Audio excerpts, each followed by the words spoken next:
Baik, bismillahirrahmanirrahim. Assalamualaikum warahmatullahi wabarakatuh.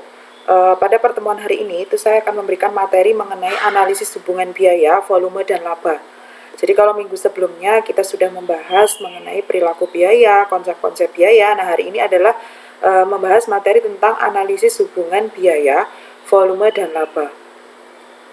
Nah, sebenarnya hubungan antara biaya, volume, dan laba itu seperti apa? Jadi hubungan antara biaya, volume, dan laba itu memegang peranan yang sangat penting. Sehingga di dalam pemilihan alternatif tindakan dan perumusan kebijakan untuk masa yang akan datang, manajemen itu memerlukan informasi untuk menilai berbagai macam kemungkinan yang berakibat pada berbagai laba yang akan datang. Jadi di dalam penentuan biaya, penentuan keputusan, baik itu mau melakukan keputusan investasi, keputusan melakukan ekspansi, perusahaan harus menghitung labanya juga. Jadi kira-kira berapa sih biaya yang dikeluarkan oleh perusahaan ketika membuat suatu produk.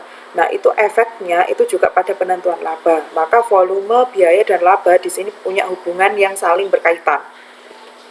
Kemudian pada dasarnya ada 3 faktor yang mempengaruhi laba, yaitu biaya, harga jual, dan volume. Volume itu adalah penjualan dan produksi. Ya, jadi kalau misalkan semakin besar volume, maka semakin besar biaya juga yang dikeluarkan oleh perusahaan, dan itu efeknya juga pada penentuan laba. Labanya juga otomatis akan semakin besar seperti itu. Jadi kalau di sini saya gambarkan ada volume produksi, ini hubungannya seperti rantai makanan ya, jadi berputar. Artinya dan itu rutin, ketika volume produksi atau produksi itu bertambah, maka biaya juga akan bertambah, harga jual juga akan bertambah, volume juga, penjualan itu juga akan meningkat. Kemudian biaya yang timbul untuk pengolahan suatu produk atau jasa itu akan mempengaruhi harga jual.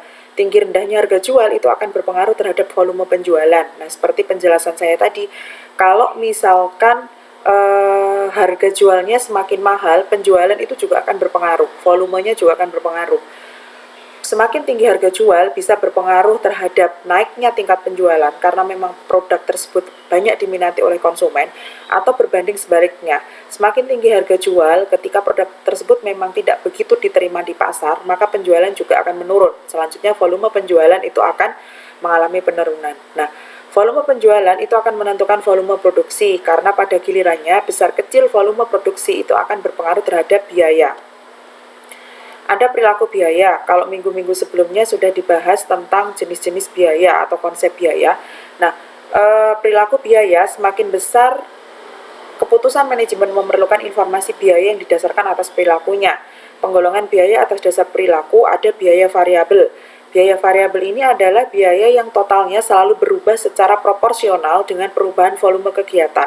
Jadi semakin tinggi volume kegiatan, maka biaya variabel ini akan berubah. Contohnya biaya bahan baku langsung, biaya tenaga kerja langsung, komisi penjualan yang didasarkan pada persentase dari hasil penjualan. Jadi biaya variabel total itu mempunyai perilaku selalu berubah sesuai perubahan volume produksi.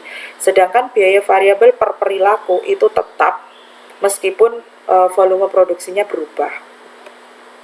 Kemudian yang kedua adalah biaya tetap. Kalau biaya tetap saya rasa teman-teman juga sudah paham ya. Jadi biaya tetap ini ya, meskipun perusahaan itu melakukan kegiatan atau tidak, biaya tetap ini tetap harus dibayar. Ya, artinya biaya ini secara total relatif tidak berubah pada berbagai tingkat volume produksi karena tidak ada pengaruhnya. Volume produksi meningkat, volume produksi menurun, biaya tetap ini sesuai atau jumlahnya tetap. Sedangkan di sini setiap unit itu akan selalu berubah pada berbagai tingkat volume produksi. Kalau kita melihatnya biaya tetap setiap unit ya.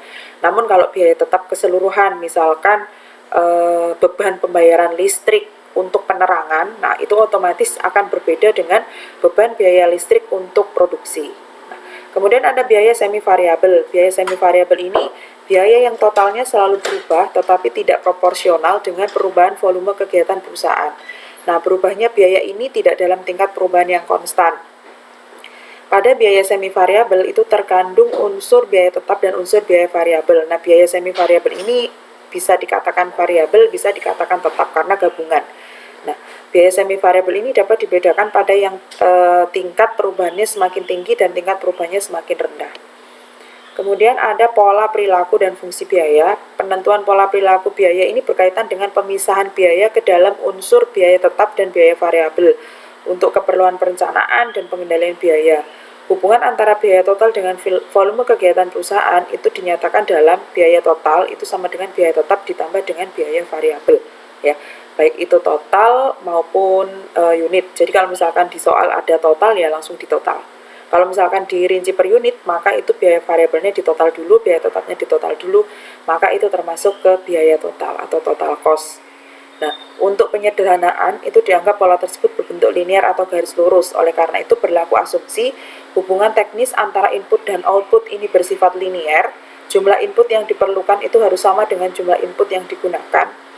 Harga perolehan input bersifat linear dengan kuantitas input yang digunakan. Nah, di sini ada analisis impas. Analisis impas ini merupakan salah satu bentuk analisis hubungan antara biaya, volume, dan laba digunakan sebagai salah satu alat bagi manajemen untuk menyusun perencanaan laba.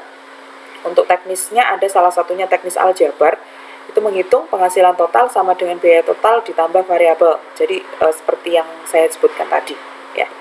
Nah, ini secara aljabar untuk rumusnya. Nah, di sini sudah saya tuliskan lengkap cara mencari X misalkan sama dengan A per PP min B, P itu apa, nah itu. Nah, ini contoh soalnya juga sudah ada dengan asumsi bahwa disebut analisis impas ketika harga jual per unit itu tidak berubah atau ceteris paribus, ya, tidak berubah sesuai dengan volume penjualan. Perusahaan berproduksi pada jarak kapasitas yang relatif konstan, kemudian biaya dapat dipisahkan dalam biaya tetap dan biaya variabel.